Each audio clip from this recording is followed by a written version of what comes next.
Hi everybody, welcome to the Cash Flow YouTube channel.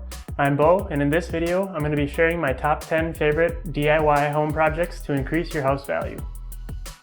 I've been using all of these tips on almost all of the houses I've bought over the past 5 years, and these are generally the things that I do that get the most compliments when I'm showing a house to people to sell or to rent, and it just gets a lot of positive feedback and it helps improve the value of your home. I believe that the best house project you can do to increase the value and change the look of your house is new flooring. The reason why I think it's the best project is it just makes the biggest difference in the overall feel of the house. When you walk into a house that has old, outdated flooring or has old, dirty, nasty carpet versus a house that has brand new carpet or luxury vinyl planks, for example, it just has a whole different feel to the house, and even if the other finishes aren't necessarily any different, the house with the nicer floor is going to just be a lot more high-end feeling and be worth more money. Personally, I like to use luxury vinyl planks in every single room that I do. They're great because they're waterproof, they're very scratch resistant in my experience. We've got 2 dogs and 2 kids, and I've never had any problems yet with scratching really. I do always put floor protectors on all of my heavy furniture, like the couch, chairs, things like that. Put those little protective pads underneath them, and that helps with the scratches, I'm sure. But even so, dogs running on it every day, kids dropping stuff, we haven't had any issues really, and they've held up great for us every house that we put them in. They're great because, like I said, they're waterproof, so you can put them in a kitchen or a bathroom, and if you spill some water, you don't need to worry about the floor bubbling up and having water damage. And you can also just use them in a bedroom or a living room or someplace that doesn't need to be water resistant. And the reason you can do that is it's about the same cost as other flooring alternatives, so you might as well just get the same stuff for the whole house and make it easier on yourself. Now, if you're not into luxury vinyl planks and you want to do something a little different, you can just do laminate flooring. Laminate flooring has been around for a long time. It's good flooring. It's also a click-together plank style of floor, which is really easy to install. I should have mentioned that on the vinyl. It's very easy to install. You can do it yourself very easily. There's a lot of tutorials on YouTube to do it, and once you get the hang of it, you can knock out a room very quickly in a day or less. I've heard that laminate planks are more scratch resistant than vinyl planks, but like I said, in my experience, I haven't had any issues with scratching on the vinyl planks. So for that reason, I've never really been a fan of laminate anymore, because it's a little harder to install, it's harder to cut, it's harder on your tools because it's a wood instead of a vinyl. And so it's just a lot tougher to work with. It's still pretty easy, but it's tougher than the vinyl planks. And so for that reason, with no real benefit, I just kind of tend to stick away from the laminate and go with vinyls. A third option for new flooring is, of course, just replacing carpet.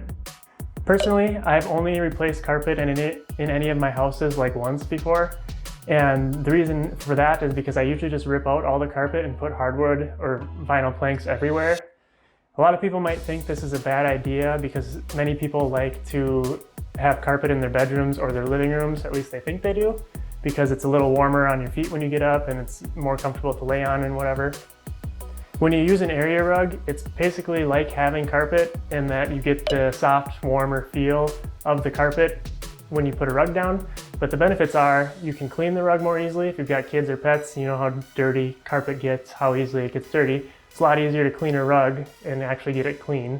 So that's one advantage. And another advantage is you can change out an area rug as often as you want. If you want a new look, you can buy a bright color, a more neutral color, or if you just want to change it up every once in a while. Area rugs are relatively cheap and they're much easier to replace than taking out a whole thing of carpet and redoing the carpets. When it comes down to cost for doing flooring, you're probably looking at, depending on where you get your supplies, $2 to $3 to $4 per square foot for vinyl planks. Laminate planks might be a little cheaper, but again, you might not get the same high-end finishes as the luxury planks. And carpet can range from $1 a square foot all the way up to $2 or $3 or $4 as well. But that it's a little harder to do that DIY. It's probably best to hire someone to install carpet, especially if it's a big area or some weird cuts in there.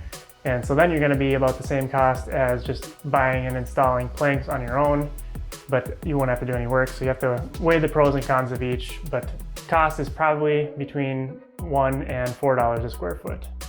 The next project that I do in every house that I buy, of course, is painting the walls. Painting walls is easy, it's really inexpensive to do, And just like flooring, it's the thing that makes the biggest difference in the feel of the house overall. If you walk into a house that has dirty walls or just like really weird, bright or dark colors versus a house that has a nice, light, consistent color throughout the whole house, it just feels more open and inviting and will raise the value of your house. Painting is something I definitely would do DIY. There are a lot of techniques that go into it. I usually make my wife paint, that's the easiest way to do it. But in all honesty, there are some techniques you should look online at some videos on what to do and what not to do to get the best finishing look on your paint. The next project that I like to do is replace the kitchen cabinets and countertops.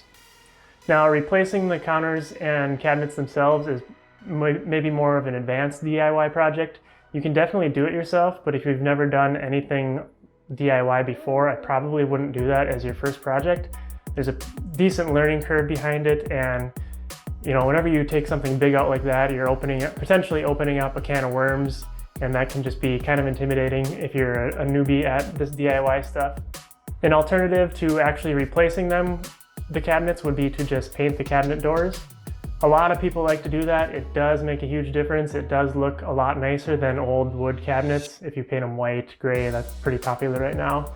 It does make a huge difference. At the end of the day though, it's not as nice as replacing the cabinets because to me, you can just they just feel like old cabinets that are painted. It's just lipstick on a pig, which depending on what you're trying to do and what your budget is, it's definitely a good option to just paint the cabinets and maybe replace the hardware as well. That's a good alternative. But if you really want the most bang for your buck, I would just go ahead and replace the cabinets themselves, get soft close doors, drawers, and then you just have brand new cabinets and they just feel a lot more new. They slide better, they open better. It's just a much better feel than old painted cabinets. But again, it all comes down to your budget and what you're trying to get out of the house and what makes the most sense for you. In line with cabinets is, of course, countertops. If you are going to be replacing the cabinets, then it's definitely a great time to just go ahead and get new counters as well because, well, first of all, it would be kind of difficult to salvage your old countertop if you do, in fact, replace the cabinets. And maybe you're going to rearrange the kitchen a little bit, in which case it's just better to get new counters. You have a couple of different options when it comes to countertops, but mainly you have butcher block, laminate, or stone, which would be quartz or granite. Laminate and butcher block are really easy to do on your own, DIY. You just go buy a slab of whatever length you need and then you cut it to fit. If you've got some big pieces, it can be a little difficult. You might want to have an extra set of hands for sure to help you lift it and measure and get it all lined up like that, but it's a pretty straightforward, easy process to do. And if you want to save money, laminate is definitely quite a bit cheaper. You're looking at a couple $100 total to do a whole kitchen in laminate countertops versus if you get like a quartz or a granite, you're probably talking $2, $3, $4, $5 grand depending on what kind you get and how big your kitchen is. Granite and quartz, of course, are gonna make your kitchen feel more high-end.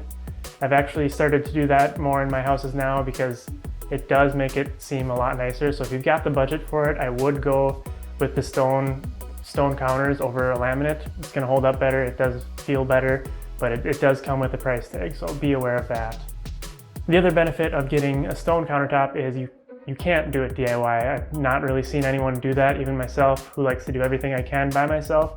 I didn't even try to do that on my own. I bought the counters at a countertop store and they just install them for you and they do it really quickly. They have the right tools and equipment to lift these heavy countertops, and if they were to drop them or break them or whatever, then they'll replace them for you versus if you buy them and try to install them yourself and you drop a $2,000 island and it cracks in half, well, tough luck. So I would just hire someone to do the stone counters if you do go that route. Sticking in the kitchen, because as they say on HGTV, kitchens sell houses, and I think that's true. And so I like to make my kitchens as nice as possible. And so the next project is doing a kitchen backsplash. A backsplash is the tile that goes above the countertops and below the wall cabinets, like you see here. Backsplashes are relatively easy to do by yourself. They're definitely a DIY project. There's all kinds of different materials you can use. You can do actual tile. They come in either individual tiles or you can get a mosaic tile strip. They're pretty easy to do by yourself. There is a little bit of mess if you do a real tile, You can also do the peel and stick options. There's a lot of different ways you can do it. I've never done the peel and stick myself. I just wonder how well it holds up. And so I don't know that personally. I always just put real tile backsplashes on. And it only takes a day, not even a full day. It takes a couple hours to actually put the tile on, but then you gotta let it dry overnight and then grout the next day. So it probably is a weekend project more so than a daily project. So just keep that in mind. You're gonna have a mess in your house for a little while if you do your own backsplash. Backsplashes are relatively inexpensive depending on the tile you choose. You're probably only talking $100 to $500 total all in if you do it yourself. And again, it just makes your kitchen feel a lot nicer if you have that backsplash there, and it'll definitely increase your home value. Besides kitchens, I think the most important rooms in a house to add value to are the bathrooms. And that's why I like to make my bathrooms as nice as possible as well. One of the best ways to do that is to tile your shower walls. Now this is also probably a more advanced DIY project, but again, it can be learned. There's plenty of videos on YouTube, and it's gonna take you some time and a steep learning curve. You probably plan for at least a week of no bathroom, so hopefully you have another bathroom that you can use in the meantime while you're doing the project. So keep that in mind, but the total cost on a bathroom tile shower is probably under $1,000 all in, and that would be if you're buying a new tub as well. You can definitely get your project materials for under $1,000 and have a very nice tiled shower that's gonna hold up for a long time and makes your bathroom feel very high-end compared to just regular fiberglass surround. Next on the list is doing some light landscaping work. Landscaping is important because it adds curb appeal to your house. The first thing that somebody sees when they drive up to your house, if you got a potential buyer or renter, or even just someone coming over to visit, the first thing they're gonna see is the exterior of your house. So you're gonna want that to look nice and presentable and have some curb appeal. And I believe that if the outside of your house looks nice, it sets the tone for what the inside looks like. If the outside looks, pretty crappy, pretty run down, even if the inside of the house is very nice, all refinished, or even if it's just average, the person who walks in is going to have a negative perception in their head because of the curb appeal or lack thereof outside the house. And so they're going to think less of the house when they walk into it, even if it is nicely finished. If you compare that to someone who walks into a house that does have nice curb appeal, I think it puts them in the right mind frame that, oh, this is going to be a nice house. And then they walk into the house, and even if it doesn't have super high-end finishes on the inside, just because they were expecting it to be nice, they probably are a little more lenient on what they think the house on the inside is like, and they're probably just going to think that a house is nicer because when they got there, the curb appeal was high, so it sets their expectations for the house to be nicer overall. So with that being said, there are some easy landscaping projects you can do to add curb appeal to your house. Whether it's adding some rocks or some bushes or just trimming up trees, things like that, making things look presentable. There's a lot of cheap and easy ways to add curb appeal to the exterior of your house. A lot of times you can even do this without spending any money at all. I've found that on at least several of my houses, maybe it's because we're in the Midwest and we get so many different seasons that our ground fluctuates and whatever. But a lot of times people will do landscaping projects and then, 10, 15 years later, whatever the time frame might be, the landscaping blocks are just sagging, and you can just tell that they have started to sag and fall over time, and they just start to look sad, really. And you don't even have to get new materials. You can just take out all the old landscaping blocks, and redo your dirt work, and then just put the blocks back in place, and you get a nice structurally sound looking landscaping job without actually having to maybe even spend any money on new bricks. You can also add new rocks. A lot of times your rocks or your mulch, same thing as mulch, gets overrun with weeds, and you just need to clean that up, spray some Roundup, and put in new rocks or mulch, and it will look a lot better. The next tip also has to do with outside curb appeal, and that is replacing the garage doors. Personally, I feel like this is something that no one ever talks about on house flips, and that's replacing the garage doors. I don't know why, it's just maybe not a sexy topic to talk about, but it makes a huge difference on the outside, and I just cringe when I walk by a nice house that looks really nice and it's just got really old or just run down looking garage doors, and I just think, why would you not replace that? It's really easy to do, not that expensive, and like I said, it just adds curb appeal and makes the house just feel much nicer from the outside. Now, garage doors can be a DIY project. Again, I've done them myself. If they're bigger, if it's a 2-stall garage, that's definitely harder to do on your own. It's possible, but it's something you can do. But a lot of times it might be just easier to hire professionals to do this. It's a straightforward job. They're not going to run into anything unexpected if they come and quote you a new garage door. It's not like they're going to take down a wall and find something unexpected and your price is going to go way up. It just is what it is. They'll quote you a number. It's probably around $1,000 plus materials, depending on what kind of garage you've got. And you might want to do the hiring route because there is some danger in doing it yourself because you're dealing with heavy doors and you also have to deal with either a torsion spring or other garage door springs, and those can get under a lot of tension and be dangerous if you don't know what you're doing. So that's one tip. I would maybe look at hiring a professional, but it's also something that you can do on yourself if you'd like. But either way, it's going to add value to your house and increase the curb appeal by a lot. Another project that I've done on a lot of my houses now is take down a wall, especially if it's a wall between the kitchen and the living room. Of course, this is not necessarily a DIY project. If you've never done anything like this before, you don't want to just go smashing down walls. That's my disclaimer here. Don't take down any walls unless you know what you're doing. It's probably best to have a contractor or someone familiar with structural engineering to come look at your house. And the biggest thing is going to be telling you if the wall is load bearing or not. I won't get into this too much on this video because it's a pretty complicated topic that we can talk for hours on, but if a wall is load bearing, that means you can't just take it down without putting up a header beam in place to help support the load of the floor above. But if it's not load bearing, which you'd be surprised how many walls are not load bearing, you can probably take down most walls in your house. People don't know that, but a lot of the walls are just there for partitioning rooms apart. They're not really doing anything to hold the house up. But either way, you definitely don't want to be taking down a wall unless you know for sure that it's not load bearing. And without seeing a specific house, each house is probably different. You want to ask a professional on or do a lot of research on your own to see if it is load bearing or not. But the reason you want to take down a wall, if possible, is it just really opens things up and can really transform a room, especially a kitchen or a living room area, into a crowded, cramped feeling space, into a nice open concept space, as they like to say on HGTV. So they do it on there all the time, so it must be right. So that's why I like to take down walls, and I do think it adds a lot of value to your house. And depending on if it's a load bearing or not, if it's not load bearing, it's probably going to be free because all you have to do is knock it down. If it is load bearing, it gets a little more complicated because you're going to have to put a header beam, and those are not super cheap. You're still only talking a couple $100 probably, but it's still worth it in my opinion if you can figure out how to get that wall down. This next project is definitely a DIY easy project. You can do it on your own.